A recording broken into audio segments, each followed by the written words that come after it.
भक्तजनमानसनिवासाय श्रीरामचन्द्राय तद्दिव्यमव्ययं धाम सारस्वतमुपास्महे। यत्प्रसादात् प्रलीयन्ते मोहान्धतमसश्चटाः। विश्वं दर्पणदृश्यमाननगरे तुल्यं निजान्तर्गतम् पश्यन्नात्मनि मायया बहिर्योद्भूतं यथा निद्रया। यस्साक्षात् कुरुते प्रबोधसमये स्वात्मानमेवाद्वयं तस्मै श्रीगुरुमूर्तये नमः इदं श्रीदक्षिणामूर्तये। कञ्जासनादिसुरवृन्दलसत्किरीटकोटिप्रघर्षणसमुज्ज्वलदङ्घ्रिपीठे त्वामेव यामि शरणं विगतान्यभावं दीनं विलोकय दयार्द्रविलोचनेन। श्रीराम जय राम जय जय राम। श्रीराम जय राम जय जय राम। धर्म की जय हो, अधर्म का नाश हो, प्राणियों में विश्व का कल्याण हो। गौ माता की जय। गो हत्या बंद हो। नमः पार्वती पतये हर हर महादेव। समुपस्थित विद्वत वृंद, सुधी श्रोतागण, आदरणीय मातृशक्ति,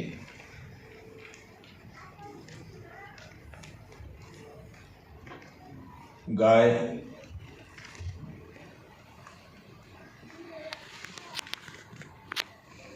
एक ऐसा शब्द है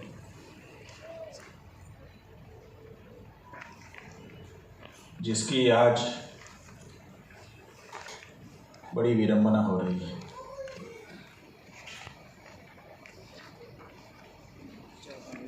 असल में शब्द का प्रयोग कभी कभी सही अर्थों में नहीं होता है, और ऐसा ही आज हो रहा है। गाय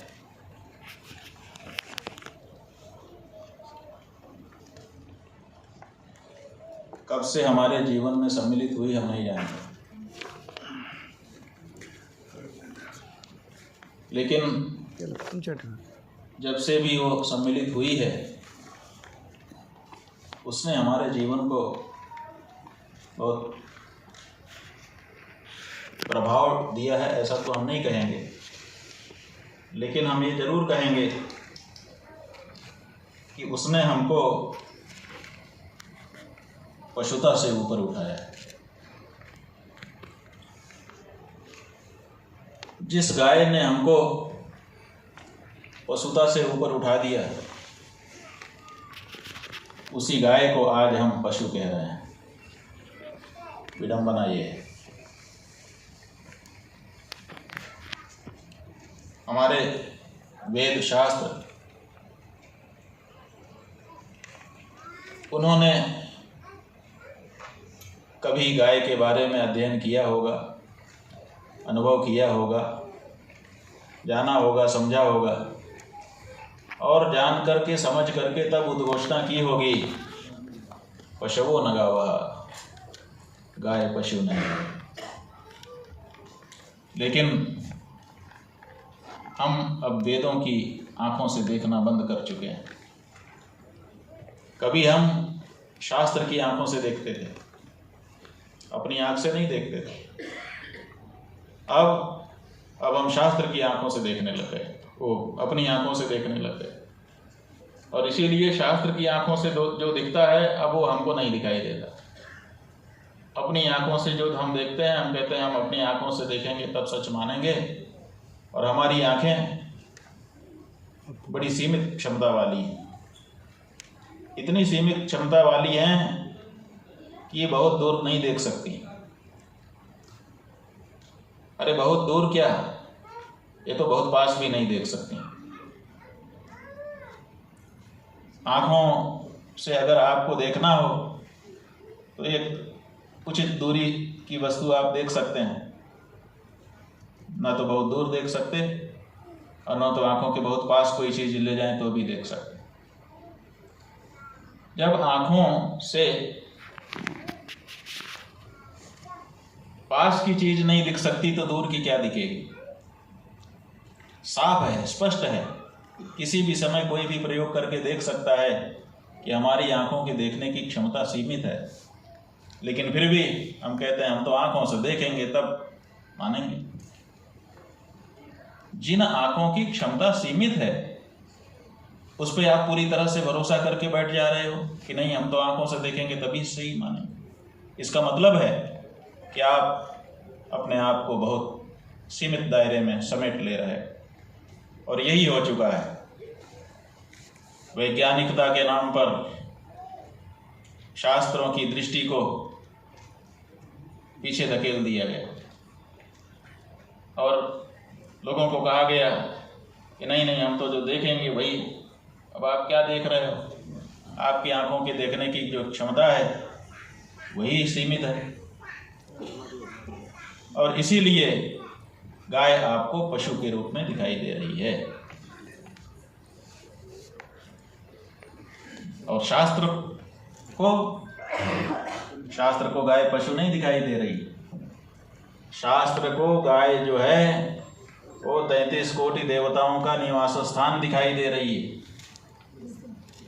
आज्ञा दिखाई दे रही है और वात्सल्य की प्रतिमूर्ति दिखाई दे रही है। माँ के रूप में उसको हमारा शास्त्र देखता है। माँ, ये जो माँ शब्द है ये हमको ना मिलता अगर हमारी गाय हमारे बीच में ना हो। थोड़ा सा साइड, गाय हमारे बीच में थी, उसने बछड़ा बछिया दिया, उसने आवाज लगाई माँ, और उसी से हम लोगों ने सीख लिया कि जो हमको जन्म दे उसको हम माँ कहते हैं। नहीं तो आप अपनी माँ को माँ नहीं कह सकते, बछड़े ने सिखाया। आपके गुरुकुल में जाने पर आपको अगर गाय बछड़ा ना होता तो वत्स ना कहते। वत्स माने बछड़ा। आपको वत्स का जो संबोधन मिला आपके गुरुजी की तरफ से, आपके पूजनियों की तरफ से, वो इसलिए मिला क्योंकि आपके बीच में गाय थी। आप अब उसको भूल गए, वत्स भूल गए, वात्सल्य भूल गए, माँ भूल गए। अब आप बहुत कठिन परिस्थिति में पड़ गए। आप कहते हो कि हम लोग हिंदू हैं। अभी हमारी ठाकरे जी चली गई क्या? वो यहाँ बोल रही थी, कह रही थी यहाँ सब लोग हिंदू बैठे हैं। अच्छा था कि सब लोगों ने हाथ नहीं उठाया। उठाते भी तो क्या उसका तात्पर्य था? कौन हिंदू है ये प्रश्न है। हिंदू कौन? तो हमारे शास्त्र कहते हैं कई शर्तें हैं जिससे पता चलता है, पहचान कई है जिससे पता चलता है कि कौन हिंदू है। उनमें से 3 पहचान निकाल करके हमारे विद्वानों ने हमारे सामने रखी। हिंदू कौन अगर प्रश्न हो तो 3 पहचान उन्होंने बताई हैं, उनको आप समझ लीजिए। कहते हैं पहली पहचान गोशु भक्तिर् भवेद यस्य, जिसके मन में गाय के लिए भक्ति हो वो हिंदू। पुनर्जन्मनि दृढ़ाशयः, पूर्व जन्म और पुनर्जन्म होता है, इसमें दृढ़ आशय माने दृढ़ श्रद्धा, पक्का विश्वास कि बिल्कुल इस शरीर के बाद भी शरीर होगा और इस शरीर के पहले भी कोई शरीर था। इस बात में जिसको दृढ़ आस्था हो वो हिंदू। और ओंकारम मूल मंत्रम च, सब मंत्र ओंकार से निकले हैं और इसीलिए सब ओंकार में ही समाहित हो जाएंगे। ये सारा संसार ओंकार से प्रबुद्ध हुआ है और उसी में एक समय जाकर के विलीन हो जाने वाला है। सृष्टि और प्रलय की ये जो थ्योरी है, इसको जो स्वीकार करता है कि सृष्टि होती है, फिर प्रलय होता है और फिर सृष्टि होती है, फिर प्रलय होता है और इस तरह से अनंत संसार चलता चला जाता है, इस बात को मानने वाला वो हिंदू है। तो आप बोलो, 3 शर्त हमने बताई। पहली शर्त है गोशु भक्ति दृढ़ यश, जिसके मन में गाय के लिए दृढ़ भक्ति हो। है आपके मन में दृढ़ भक्ति? हम क्यों कहें कि नहीं है, और हम ये भी नहीं कह सकते कि है। क्यों? क्योंकि हम देख रहे हैं कि आप गाय के लिए कुछ नहीं कर रहे हैं। बातें कुछ लोग करते हैं, सभा सोसाइटी लगाते हैं, अखबार निकालते हैं, NGO बनाते हैं, चलाते हैं, ये सब होता है। लेकिन गाय पशु घोषित है। भारत देश जब आजाद नहीं हुआ था बंधुओं, तब भारत के हिंदू कैसे मचलते थे? नहीं अंग्रेजों को भगाना है। क्यों? क्योंकि ये तो गाय की हत्या करते हैं। उस समय बड़ा शौक था कि अंग्रेज को भगा दिया जाए, गाय हत्या करते हैं इसीलिए। आपको पता होना चाहिए कि भारत में जो स्वतंत्रता का संग्राम हुआ वो गाय के लिए हुआ। भारत के लोग अंग्रेजों को पसंद करने लगे थे। एक समय था, राय बहादुर उपाधियां लेकर के लोग बैठे थे। अंग्रेजों को पसंद करने वाले इस देश में थे और अंग्रेजों ने अच्छा काम करना शुरू कर दिया था। लूट बंद कर दी थी, ठगी बंद कर दी थी और भी बहुत सारे सुधार कर रहे थे। यहाँ के लोग पसंद कर रहे थे। लेकिन फिर क्या हुआ अचानक कि अंग्रेजों के खिलाफ पूरा देश हो गया। आप ध्यान देंगे तो पता चलेगा कि सन 1857 में क्रांति हो गई। वो क्रांति क्या थी? वो क्रांति कुछ और नहीं थी। भारत का एक लड़का अंग्रेजों की सेना में भर्ती हो गया था, हजारों की तरह से, हजारों और भी भर्ती हुए थे और अंग्रेजों के कहे पे काम कर रहे थे। जलियांवाला बाग में डायर ने कहा कि फायर, तो डायर के फायर शब्द को पाला किसने? कोई अंग्रेज नहीं था गोली चलाने वाला।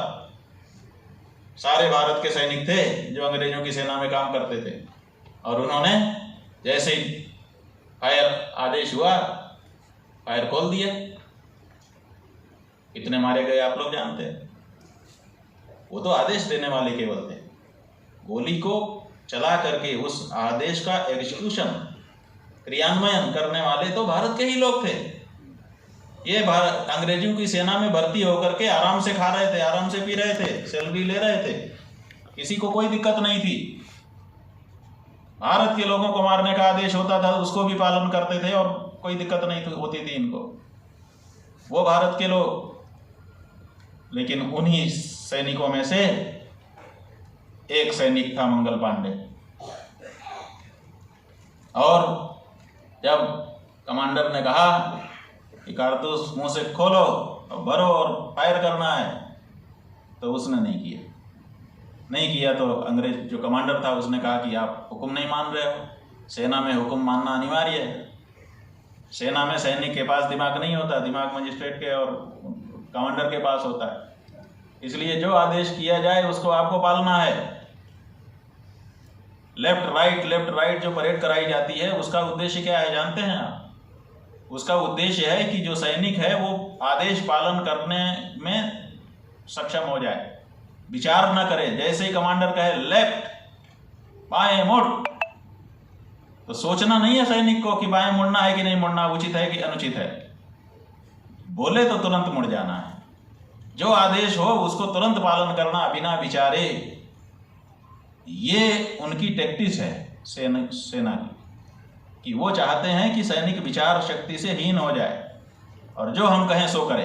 वो केवल इंस्ट्रूमेंट होगा, उसके पास विवेक शक्ति नहीं होगी। इसीलिए उन्होंने कहा कि हमने आदेश किया, जो आदेश किया उसको पालन करो। उन्होंने कहा ना, ये नहीं कर सकता, क्योंकि इसमें गाय की चर्बी है और गाय की चर्बी हम अपने मुंह से नहीं लगा सकते। उन्होंने कहा नहीं, तुमने कॉन्ट्रैक्ट किया है हमारे साथ, सेना में भर्ती हुए थे तब कॉन्ट्रैक्ट हो गया था कि जो आदेश होगा पालन करूंगा।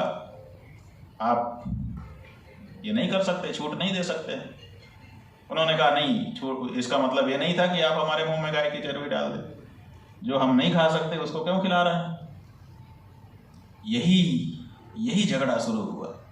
वो कहते थे कि आप कॉन्ट्रैक्ट के विरुद्ध जा रहे हैं, आपने साइन कर दिया है कॉन्ट्रैक्ट पर। वो कहते थे कि नहीं, हमने साइन तो कर दिया, लेकिन हम अपने धर्म को कैसे छोड़ दें, ये नहीं हो सकता है। और अंत में आप जानते हैं क्या हुआ, गोलीबारी हो गई, चीज़ें हो गई, उनको फांसी हो गई। जब ये घटना भारत के लोगों को पता चली, तब भारत में ये मैसेज गया कि अंग्रेज अच्छे जरूर हैं, लेकिन अगर ये रहे तो हमारी गौ माता की हत्या होगी और हमको धर्म पालन में कठिनाई आ जाएगी। इसीलिए भारत के लोग अंग्रेजों के खिलाफ हो गए और 90 साल तक स्वतंत्रता का आंदोलन चला करके 3 लाख से ज़्यादा बलिदान करके अंग्रेजों को भारत से बाहर, क्विट इंडिया मूवमेंट चला करके बाहर कर दिया। ये जो 90 साल का स्वतंत्रता संग्राम था बंधुओं, इसके मूल में गौ माता थी। गाय की रक्षा करने के लिए हमने अंग्रेजों को भगाया था। गाय की रक्षा करने के लिए हम लोगों ने अपना शासन स्थापित किया है भारत में। आप लोगों को इस बात का ध्यान हो कि स्वतंत्रता के पहले भारत देश में कांग्रेस पार्टी थी, बड़ी पार्टी थी, जो कहती थी कि हम स्वतंत्रता का आंदोलन लड़ रहे हैं। इतिहास उठा करके देखिए, गूगल हो तो गूगल में देख लीजिए सर्च करके। अभी इसी समय जहां पर इनका कांग्रेस पार्टी का सम्मेलन होता था, राष्ट्रीय सम्मेलन, वहां पर गौरक्षा सम्मेलन पहले होता था। पहले ये लोग गौरक्षा सम्मेलन करते थे, लोगों के घरों में जाते थे कि आप कांग्रेस पार्टी से जुड़िए। वो कहते थे क्यों, हम गौ हत्या बंद कराएंगे, अपना राज्य स्थापित करेंगे। तो लोग कहते थे जरूर जरूर हम आपसे जुड़ेंगे। भारत के एक एक घर से एक एक व्यक्ति को इन्होंने गौ रक्षा के लिए अपने साथ जोड़ा और जोड़ करके अंग्रेजों को भगा दिया, अपना राज्य स्थापित कर लिया। लेकिन राज्य स्थापित करने के बाद 55 से अधिक वर्षों तक पार्टी ने शासन किया। लेकिन जिस काम के लिए स्वायत्त हुए थे, हम स्वशासन स्थापित किया था, स्वराज स्थापित किया था, क्या वो हुआ? गाय की हत्या रुकी? नहीं रुकी। अब 75 साल हो गया, बाकी का और साल ही कई पार्टियों ने आकर के शासन कर लिया। गौ हत्या रुकी? रुकी नहीं, बढ़ती चली जा रही है। आजादी के बाद से अभी तक ग्राफ ऐसे ऐसे ऊपर ही जा रहा है। आपने इसके नाम की छुट्टी, उसके नाम की छुट्टी कर ली। 100 से ज़्यादा, 150 के करीब छुट्टियां होती हैं राष्ट्रीय। हमारे देश में काम के बारे में गौ माता की हत्या के लिए एक दिन छुट्टी नहीं हुई है। ये हिंदुओं का देश है, ये कैसे हो सकता है? 75 साल तक हिंदू देश में राज कर रहे हैं और गाय मारी जा रही। और कहते हैं कोई हिंदू हो तो कौन हिंदू है? बहुत घिन आती है जब इस बात का हम लोग विचार करते हैं। क्या हम हैं बंधुओं? आप कहते हैं हम हिंदू हैं, बड़े ऊंचे हैं, बड़े अच्छे हैं, बड़ा ऊंचा हमारा रहना सहना विचार है, बाकी तुच्छ हैं। लेकिन आप बताइए, दुनिया का कोई ऐसा धर्म है, चाहे मुसलमान ही क्यों ना हो, चाहे ईसाई ही क्यों ना हो, कोई ईसाई किसी को माँ कहेगा और माँ कहने के बाद उसकी बोटी बोटी काट के उसका मांस बेचेगा? है कोई उदाहरण किसी ईसाई ने किसी को माँ कहा हो और माँ कहने के बाद उसकी बोटी बोटी काट के बेच दिया हो, पैसा जेब में रख लिया हो? किसी मुसलमान का उदाहरण है कोई संसार में कि उसने जिसको माँ कहा हो उसी को काट काट करके उसकी बोटी बेच करके पैसा अपनी जेब में रखता हो? किसी का कोई उदाहरण आपको पूरे संसार में नहीं मिलेगा। ये हिंदू है ढोंगी, पाखंडी, जो मां भी कहता है गाय को, फोटो भी खिंचवाता है, पूजा करते हुए का फोटो खिंचवाता है, और उसके बाद कत्ल खाने को लाइसेंस देता है, कत्ल खाने को सब्सिडी देता है और गौ मांस का निर्यात बढ़ाता है।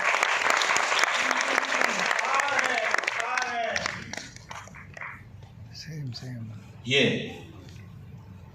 हिंदू समाज गर्त में जा रहा है। या तो मां कहना छोड़ दे हिंदू समाज, बुलाएं, इकट्ठा हो जाएं हिंदू समाज के जो भी पुरोधा हैं और कहें कि हम अब आज से अपने शास्त्रों की, पुराणों की और अपने पूर्वजों की बात को काटते हैं, अब हम नहीं मानते, और उसके बाद काट के बेचे तब भी एक बार क्षमा है। लेकिन दोनों चीज नहीं चल सकती। एक तरफ माँ माँ भी कहो और दूसरी तरफ काट काट के उनकी बांस को बेचो। ये जो पाखंड है, इसके कारण हिंदू समाज की दुर्गति हो रही है। आप समझिए क्या दुर्गति है। आप जिस देश में, विश्व की बात छोड़ दो, जिस देश में आप रह रहे हो 100 करोड़ के लगभग आपकी संख्या है। पिछली जनगणना 97 करोड़ थी, कह रहे हैं कि घट रही है। जो अपुष्ट समाचार मिलते हैं उसमें पता चल रहा है, क्योंकि अब हिंदुओं ने बच्चे पैदा कम कर दिए, 1 या 2 कर रहे हैं, तो इसलिए हिंदुओं के मोहल्ले में बच्चे खेलते हुए नहीं दिखाई देते। हम लोग खुद इस बात को अनुभव करते हैं। पहले किसी गांव में जाते थे, पहले किसी कार्यक्रम में जाते थे तो बच्चे अलग उनका पंडाल लगा रहता था, 100-150 बच्चे आपस में खेलते रहते थे, उलटते पलटते रहते थे, दौड़ते भागते रहते थे। अब जहाँ जाते हैं 1-2 बच्चे, अभी जैसे इधर 1-2 आए, बाकी बच्चे ही नहीं। कह रहे हैं कि अमुक संतक, अमुक का राज हो जाएगा। क्यों नहीं हो जाएगा? वह उसके लिए दोषी कौन होगा? वो दोषी होंगे जो राज स्थापित कर लेंगे। वो दोषी नहीं होंगे, वो दूरदृष्टि वाले हैं। दोषी आप हो जो आंख बंद करके बैठे हुए हो। आप समझिए कि परिस्थिति ये है कि विश्व की तो छोड़ो, जिस देश में लगभग 100 करोड़ हम हैं, उस देश में हमारी इज्जत नहीं। कोई हिंदू अगर कोई बात उठा दे कभी मानी जाती है, और दूसरे अभी 25 करोड़ भी नहीं हुए हैं, अगर कोई बात उठा दे मजाल है किसी की। ये बैठी हैं हैदराबाद से देवी आई हुई, ये उनके बीच में जाके कह रही थी कि तुम हमको वोट दो, दिया उन्होंने वोट। उनकी ताकत, कम संख्या होने पर भी हमसे आज